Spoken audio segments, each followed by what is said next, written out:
Today, we are going to be discussing one-step equations. Before we even step foot into an equation, I want to clear something up real quick for you. You might be thinking, well, what's the difference between an expression and an equation? The difference is this equal sign. An expression doesn't have an equal sign. An equation does.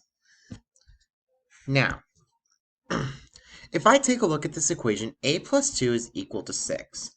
This is an addition equation. But when I want to get a by itself, I have to subtract this constant. My constant is going to be the number that is not attached to a, but is on the same side as a here. So I have a plus 2 is equal to 6. Now, how do I get a by itself? Is by doing the inverse. And the inverse of addition is subtraction. So what I want to do is subtract 2 on both sides, because whatever I do to one side of an equation, I have to do it to the other. Then I'm left with a by itself because my plus 2 and minus 2 cancel out. And then I do 6 minus 2 and I get 4. So this is a one-step equation with addition. Now that we just looked at addition, we want to look at a subtraction equation. So here we have a minus 3 is equal to 7. So what we're going to do here is the inverse operation. So I have a minus 3, and now I need to do the opposite, which is addition. So I'm going to add 3 on both sides, means my minus 3 and positive 3 cancel out on my side with a, so those constants cancel out. And I have 7 plus 3, which gives me 10. Now that we just did subtraction, we're going to move on to multiplication. So we see a new kind of number here. We have 3a is equal to 15.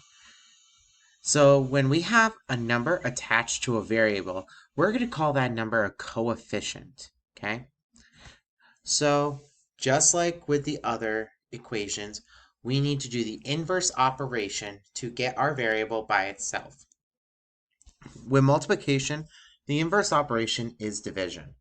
So I'm going to go ahead and I'm going to divide both sides of the equation by 3.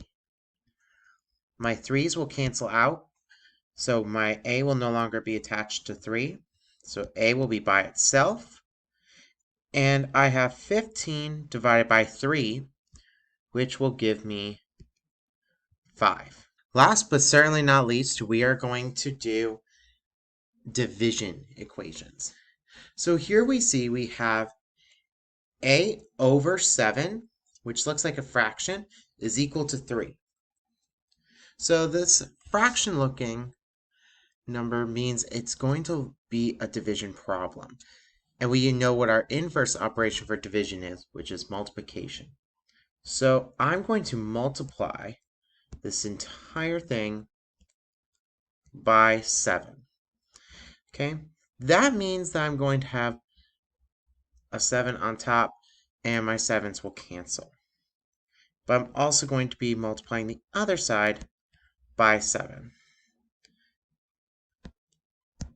So my 7's with the a will cancel, so a will now be by itself, and I do 3 times 7, which gives me 21.